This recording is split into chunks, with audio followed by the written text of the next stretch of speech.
All right, so our partner accepted us going to half guard.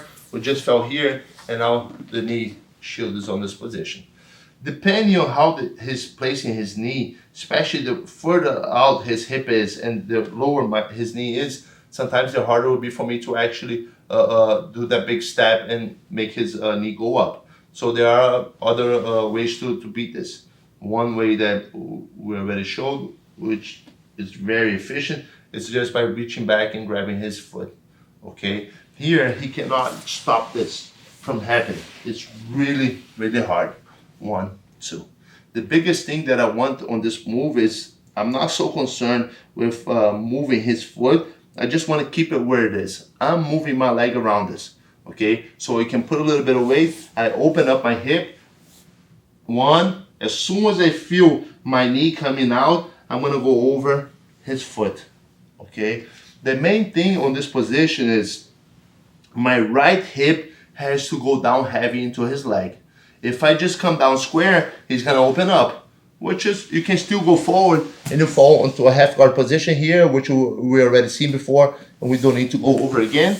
But if you can put his legs together, it's very strong. So control 1, make sure you move your hip out.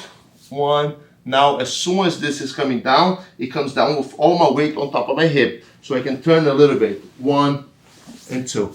Okay. On this point, what happens is, it's hard to get high right away.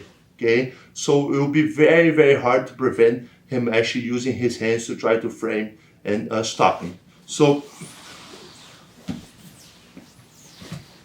what are the 2 most common ways someone can frame? Is either by pushing with both hands, trying to push, exactly. So here, he can either have the arm bent like this, pushing, okay, or he can do just a full push with both hands.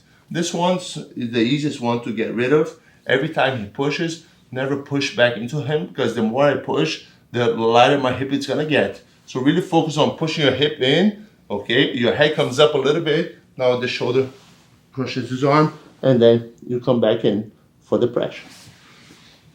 The one that's a little bit harder is when he has this, because I can't just drive my shoulder to stop him, okay? So what do I have to do from here? I want to make sure I trap his arm. I don't want him to move his arm anymore. So what's the best way for me to do this? Is by actually putting a little bit of weight forward. If I lean into him, he has to keep this in. Okay, if he takes it out, I'm just gonna get to the position that I want. So he knows he has to keep that there. From here, I'm gonna put enough weight, but not always too much to make my hip go light. Okay, so I'm here, my toes are on the mat, I'm pushing myself forward. Now I'm gonna just rotate my hip. Okay, so he's pushing me there nice and strong. I'm just gonna, my shoulder, I want to go over his arm. So trap his arm, you can put a little bit of weight. Now my shoulder circles and over the elbow. If I throw my whole hand goes 1, 2, you collapse his arm. It's very hard for him to hold this. Now you have a free path, just go over everything and you have the good position there. So anytime he's framing, okay, do not fight against the frame. This is just too strong. You're gonna have a very hard time. Push a little bit, my shoulder goes back, over. I want my shoulder to go over his elbow. As soon as it does, I just bring this straight down. Now I have my position. From here, is what we did before. You can cuff the foot, start stepping to the side, walk this way, and you have side control from there. On this move, when you fall, since he has both arms tucked in this way, it's much harder to actually go for the mount. So do not insist too much on mounting there. Just always work back this way and end up going to side control.